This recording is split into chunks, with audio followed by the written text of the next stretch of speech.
Hello everybody and welcome to another list video where Bryn and I rank stuff, because that's what we do whenever Travis is not here. We just rank random things in ARKHAM or the card game because we like doing it, we like doing it for you, and hopefully you like us doing it, even if a lot of you yell at us after we do it. But as I always say, Bryn and I, words are law, and that's why, at least for the time being, until someone else makes another list and then law is handed onto them, unless we disagree with that list. Yeah, unless they're wrong. Yeah, and then in which case, it defaults back into our list. Yeah. I probably should be a professional YouTuber and do time codes for this, so let me get a pen and paper.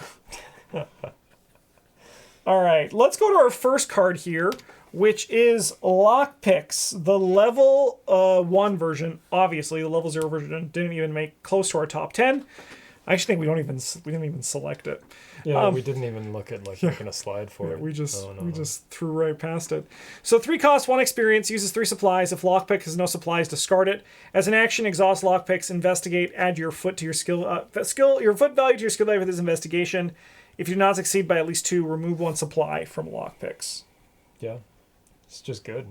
It gets to live at the bottom of the list because it is a little slow. You can only investigate with it once per turn.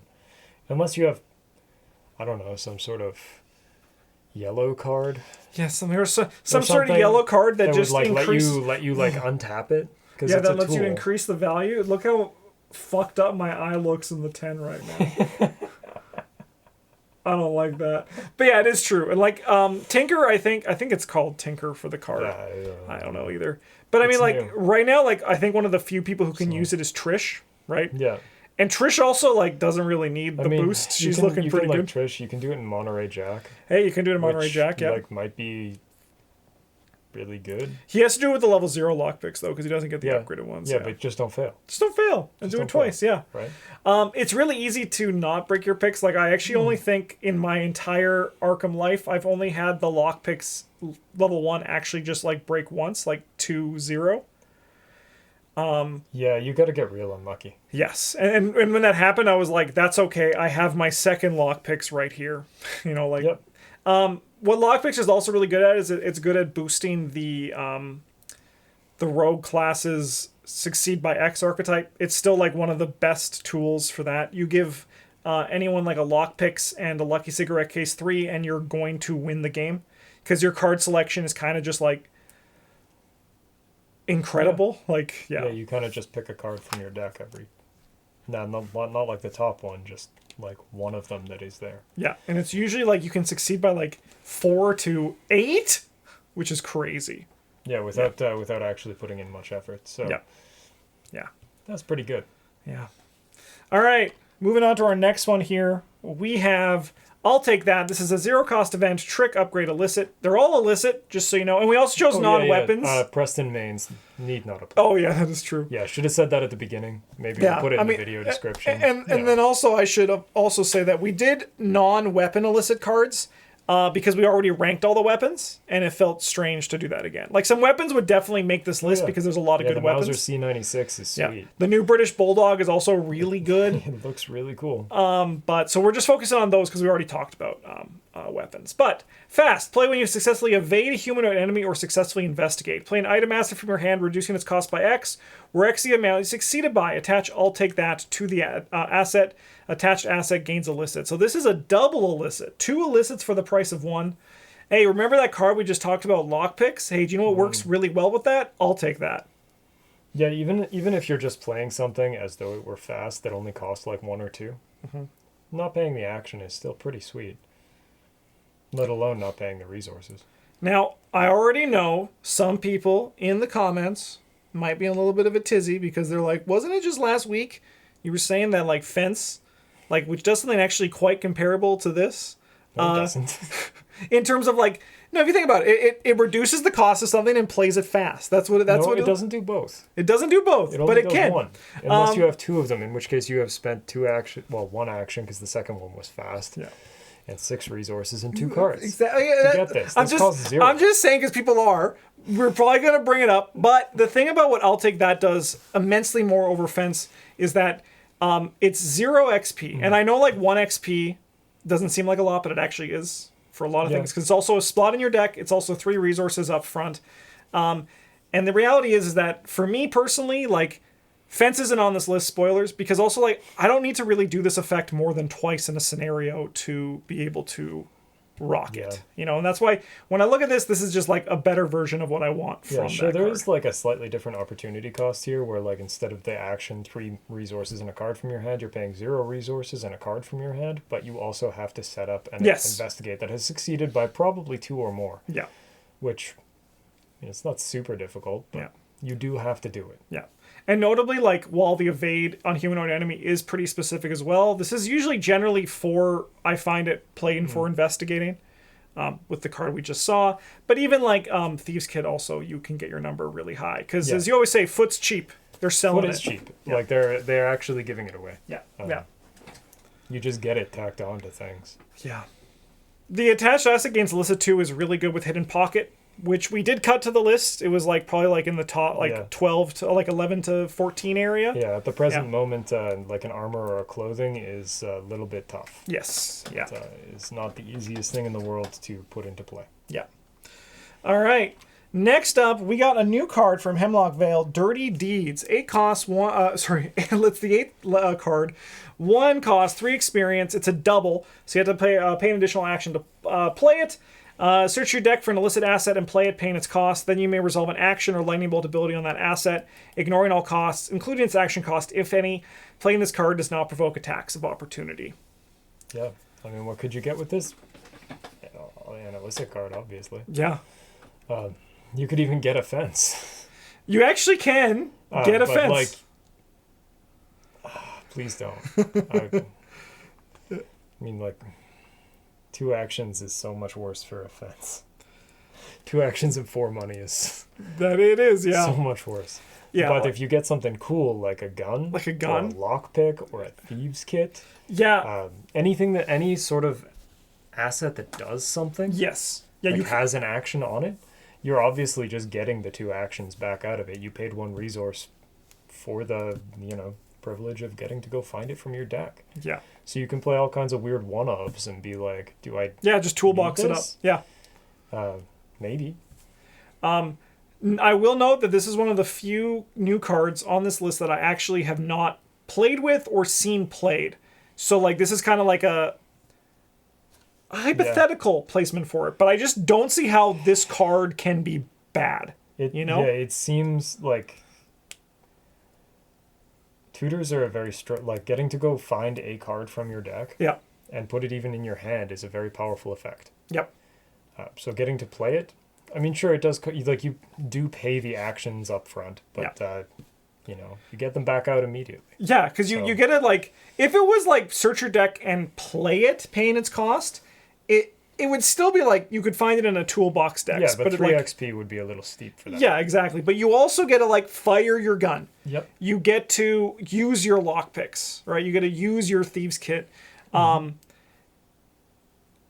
It's just like, it seems like the value is just like there. You can just see it written on the box, right? And like even just like looking at like No Stone Unturned, which at this point now it's still a very good card, finding a thing, right? But like this is 1 action less, 2 experience less, but it costs an additional action, but you get to like fire it. Yeah, I mean this card might make me try playing with Fence again. Yeah, let's go. Let's go. 1 action and like kind of ritual yourself. Hey, more actions. Brandon, worry not. I got another Jim Culver deck, so we're sitting in good company. Yeah, right. Well, we'll wait for Travis to get back. For let's that go. One, yeah. When our next free for all, which we haven't done in forever, we haven't done a free for all in a long time, but no, I'm just gonna only draft a new one. Hell yeah, yeah, go for it. Get that in what is it, Carcosa? Whenever Fence came out, you're golden. It'll probably work. Nobody wants Carcosa. No one takes Carcosa. No one does. Yeah.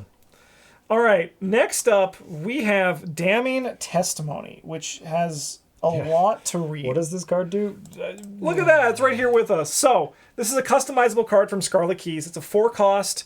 Takes up a hand slot. As an action, exhausted. It comes in with 3 evidence, by the way. Exhaust Damning Testimony and choose an enemy at any location. Investigate your location.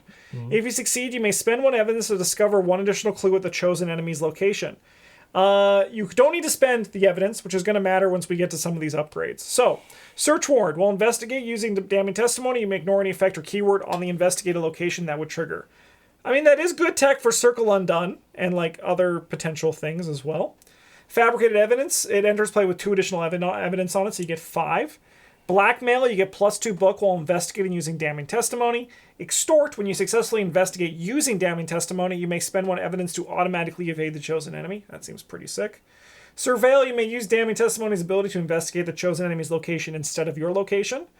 And expose, when you successfully investigate using damning testimony, you may spend X evidence to discard the chosen enemy. If it is non-elite, X is that enemy's remaining health. Now, you might be thinking, Justin, it sounds like you're reading this card for the first time.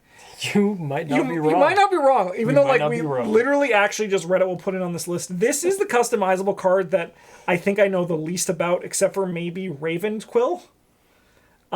Which we spoiled. We did spoil that one. Yeah, we did spoil that one. Forever ago. Yeah, it was a long time. Yeah. This is one of those cases. Still couldn't tell you what it does. No, me neither. I mean, I can't even tell you what this one does right now if you put a gun to my head. But well, it's really good in Carcosa. It is, yeah. Because you can like show up to the historical society and be like, that guy upstairs did what? Yeah. With a dog? Yeah. Oh my god. I mean, it also seems good. You know. Yeah. Then they're like, I didn't do that, and you're like, sweet, but like, I got your thing. I figured it out. I know where you are now. No, I didn't. He's up there. He's up there. Yeah, go get him. It also seems good in Forgotten Age, where like you can use your extort to extort some snakes. I think that what made it get on this list is that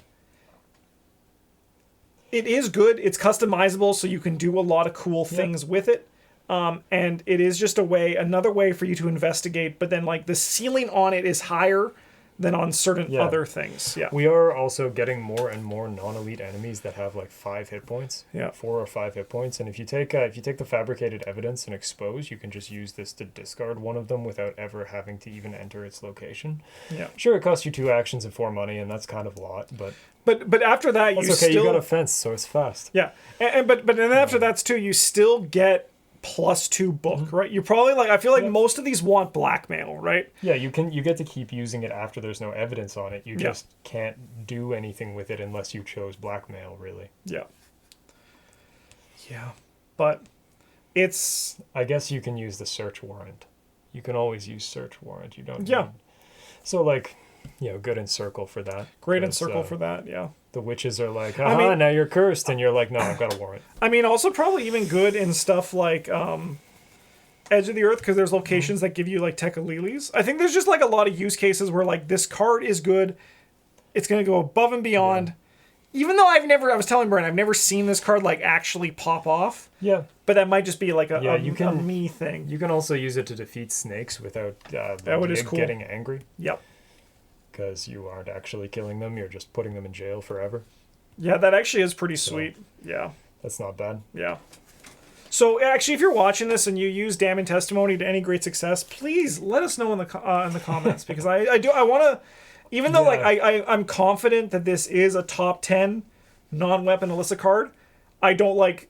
I need to like believe it, but I am confident, but I don't believe it. You know? It is like very good in Trish, but you're real hard pressed to find cards that aren't really good for Trish. So yeah, I think actually every card we've talked about so far is great in Trish. Pretty much pretty much everything really. Yeah. Like even some of the guns are really good for Trish. Yeah. So. All right, let's go on to number 6, which is pickpocketing level 2. 2 cost, fast. As a reaction, after you beat an enemy, exhaust pickpocketing, draw a card to gain a resource. If you succeeded by 2 or more, do both instead. It's just value, man. Resources. Like, how many... So I think this card is good in a way that Fence is not. Because it is fast. If it were not fast, it would be bad in the same way that Fence... Well, perhaps I shouldn't say bad, but it would have the same problems as Fence and probably not be on this list. Because like once you start having to pay an action for the thing, you have to do so much more work to get that action's worth back out of it. Right? So like in this case, drawing a card, sure. Like, once we've drawn 2 cards, we've got our action back, but we haven't got the card back that we paid yet, so we need 3 for that. And then we also pay 2 resources, so we need like a 4th card. If we're getting both, then we probably need to trigger it like 2.5 times. Yeah. In order to get like our effects back out of it. But without the action, we only need the 2 resources in the card, which is like we trigger this once and we're almost back to parity, like where we were before we played it. Pickpocketing is also like it sings, especially when you have 2 of them in play, and then no matter what, you kind of like succeed by 2, and if you succeed by 2, you get like a lot of stuff. I think as well, pickpocketing, it always impresses me when I do put it in my deck. I only really put it, like, I play it in Finn. I play it in, like, I don't play it in Trish because I think Trish can actually just do Trish better. Doesn't really need... Yeah. She's like, really good. Yeah. Keimani, if like it really sings in Keimani. I think also that this is going to be a very interesting card to see in Alessandra because she wants to keep enemies around, and if you don't need to like spend an action to evade, like with your using your Beguile, or alternatively if you just like have to evade but you get the value back which you can use in your cards and your other things. I think that's going to be very interesting in that kind of sense as well. And I think like even though this has been in the game for a long time, I truly do feel like the rogues are getting a very...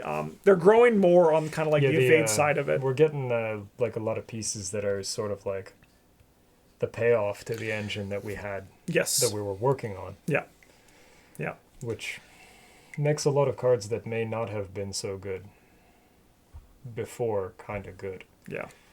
Definitely. Like, even Fence is like... I'm on the fence about it, as it were. Yeah. It's almost there, I think. Almost. All right, let's go on to number 5. And now we're in our top 5 here. Notably, all these cards are actually good. Like, there's like, it's not like the previous ones were like 10. It was like, it's on the list because it's here. These are like actually like all like great cards. We weren't going to list them all because there's like a billion of them. Yeah. And by a billion, I mean like more than 20. Yeah, like 24 or something. Yeah. All right, we got Disguise. 3 cost, talent, trick, illicit. Uses 4 supplies as an action. Spend 1 supply, evade. You get +2 foot for this evasion attempt. If you succeed and the evaded enemy is non-elite, it does not ready during the next upkeep phase. Yeah, freezing an enemy is kind of an underrated effect in most games. Like, for most enemies at a lower player count, you've just killed that guy. Yeah. You don't ever need to go back and think about him again. Yeah. Right? If you're playing Forgotten Age, there's a lot of snakes that you're just like, yeah, okay, so like this guy doesn't exist anymore. He's not. We're good. And it does one of the things that evading. The problem with evading is that you never you don't get ahead, right? Like if you ever have to evade 2 enemies, and then if you can't move out, if you fail one of the evades, for example, you are like fucked, right? Like it's gonna just compound into next turn. Yeah. And then you draw a 3rd enemy, and now you need to evade 3 times. This allows you to lock down the enemy so you can, like, get away. You can do something. You can, like, just, like, not worry about it.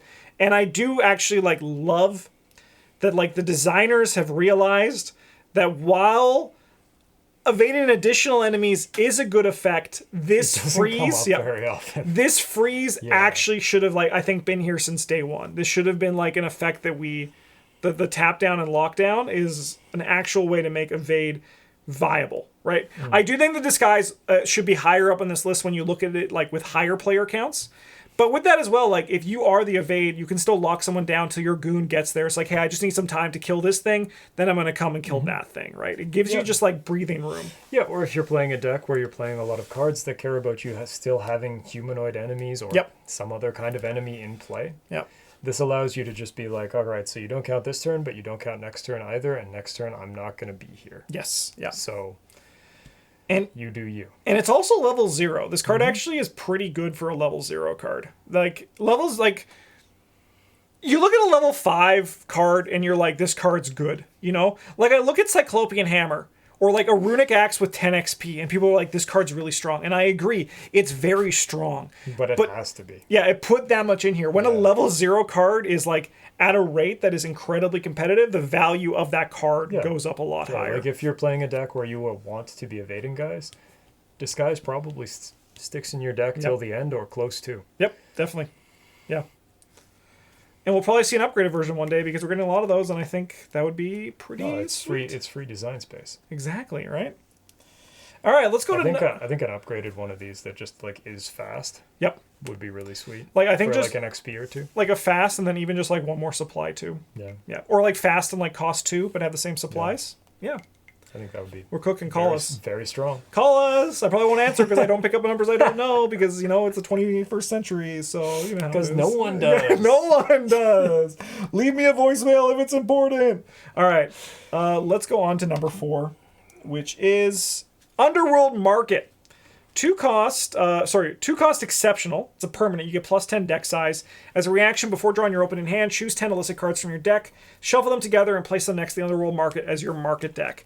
As a reaction, at the start of your turn, reveal the top 2 cards of your market deck. You may spend 1 resource to draw one of them. Place the rest on the bottom in any order. Hey, do you want some consistency? Yeah. Yeah, this card is pretty much just like getting to buy Stick to the Plan, but in green. Yep.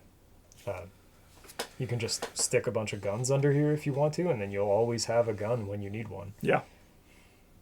You can stick a whole pile of like weird events into this and just have that when you need it. You can have the other stuff that we've seen on this list. Yeah. You could like take actually the top 5, not counting this one, and just put them in your Underworld Market and maybe win or lose. Dude. Yeah. It's like pretty solid. No, it is, and it's one of those things that like I've seen a lot of people online say that this card is like the way to build like illicit decks. I agree, but I mean like I don't put it in all my decks if I'm like running illicit cards. If I'm running big guns, I'm gonna want this in my deck, and I'll put other illicit cards in this. Yeah, I'll also probably want it. Like I'm probably gonna need to play like 2 or 3 of them. Yeah, and just keep grabbing them when you need them. I think it definitely makes things more consistent. I think it's a really nice card. I also think like it's actually very well costed for the effect, right? Like only 4 experience isn't crazy for this kind of effect. Yeah, maybe one day I'll play this with Bob Jenkins. Like, hey kid, you want to buy a vacuum? Hell yeah. Hell yeah. I would love to also see this in your that Tony deck you built, where you sell everything to where you sell your empty guns to, but like you're buying them from the market and then selling them to what's that Joey the Rat. You sell them to him and like, hey Joey, right? Yeah, maybe I'll play Tony Ever again one day. That's kind of the problem. There's a lot of things that I want to play. Yeah. And a lot of things that I want to make Travis play with. Yeah. So yeah, we still have the Mandy Skids idea we need to bring to him.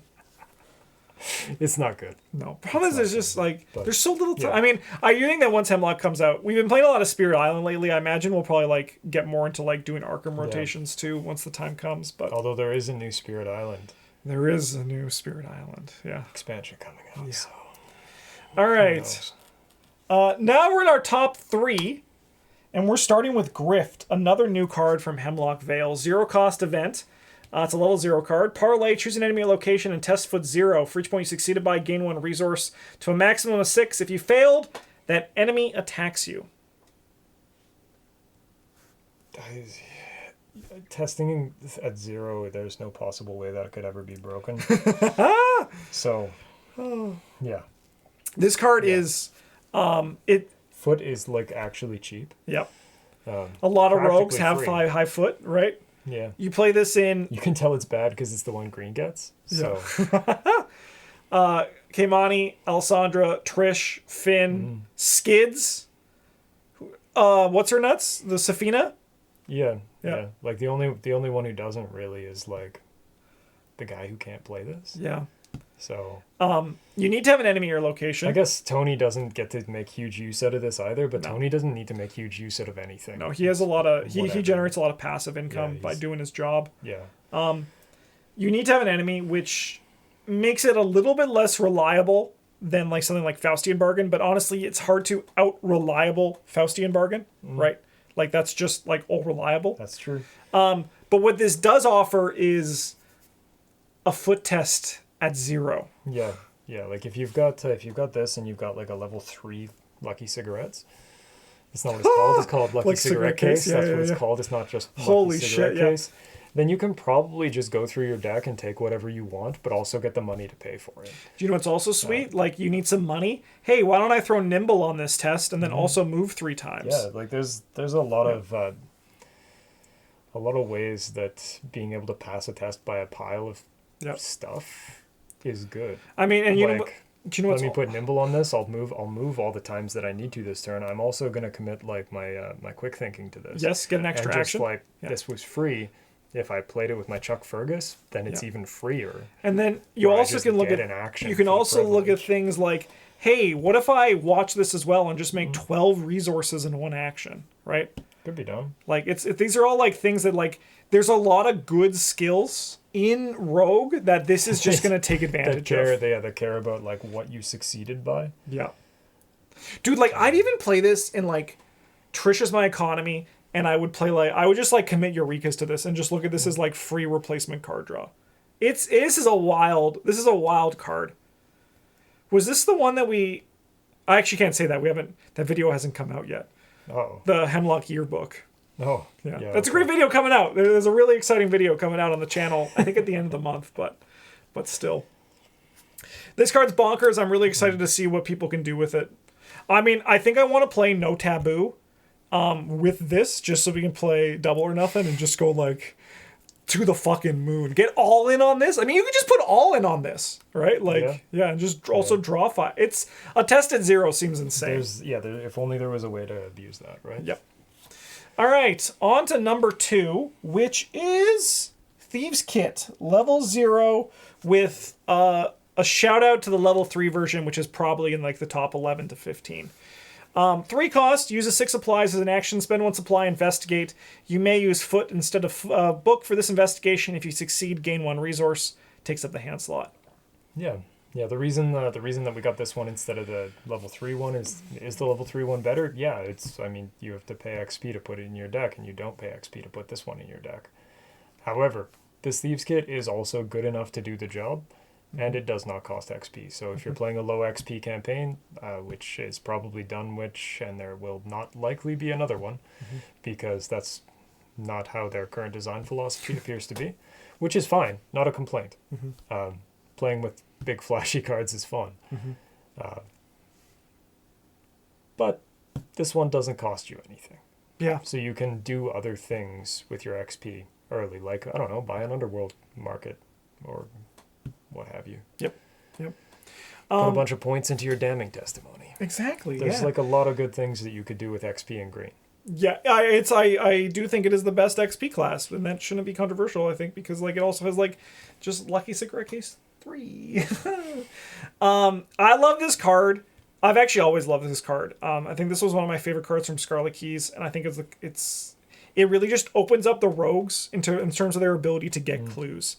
Like Lockpicks did it the first time, but I think Thieves' Kit is just like, I'm not going to say like I am saying a better Lockpicks because it is ranked 8 spots higher, but it's like a different kind of Lockpicks, right? Like it provides some variety for it and consistency for that as a cluver. It's definitely more efficient if you are like not playing some sort of I have a gun and a Lockpicks deck. Yeah.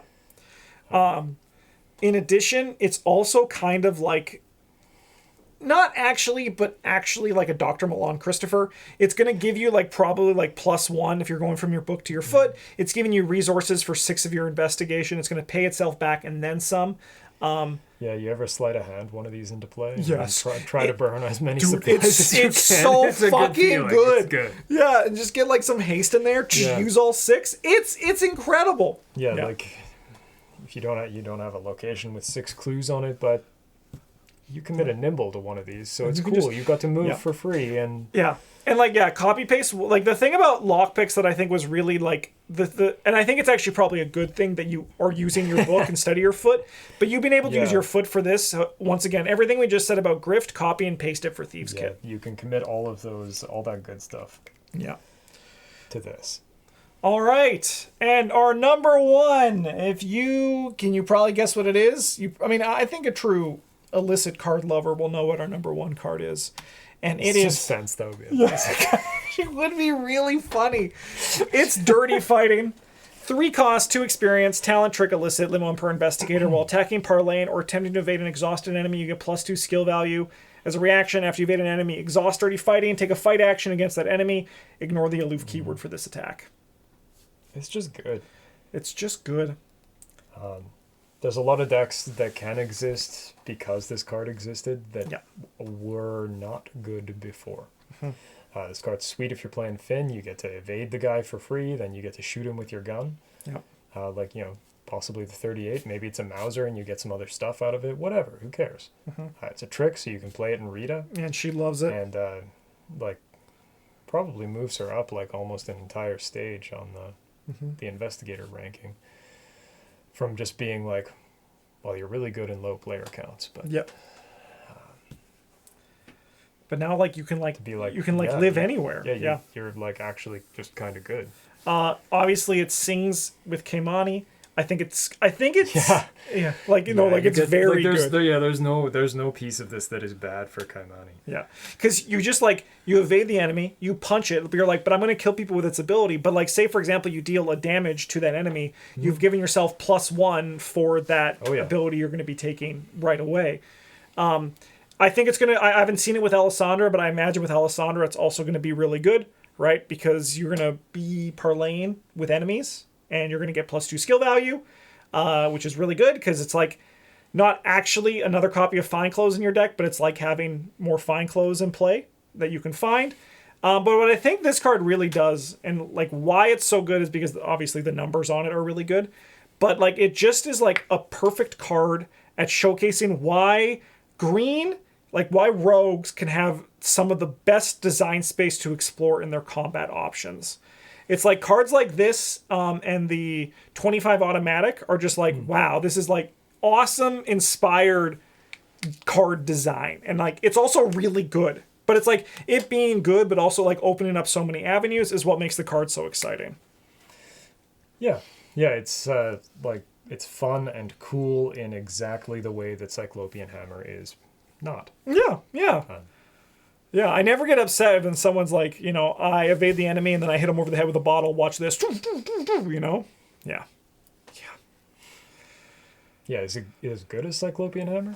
No, not at all, but who cares? Yeah. It's more fun. It is more fun. And I think it's also, like, in some ways, dare I say, still as good as Cyclopean Hammer. But is it as good as Cyclopean Hammer? No. But in some ways, you know.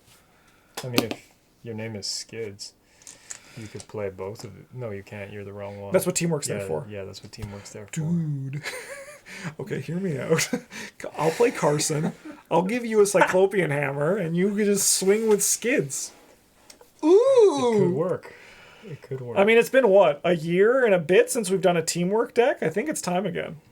Has it really been that long? Yeah, I was in my last place, so. Oh my god. Yeah, it's crazy. I've almost been in this house for a year. I can't deal with that. Anyways, enough musing about the passing of time. Thanks for watching, everybody. I hope you enjoyed this video. If there's anything else you want to see Bryn and I rank, let me know, because we are going to be without Travis for a few weeks. Yeah. Like, it could be bear paw flavors. We could do that. Dude, that actually would be great. You know what? Maybe we should. Maybe we should. Thanks for watching, everybody. Have a good one. And as always, GG's.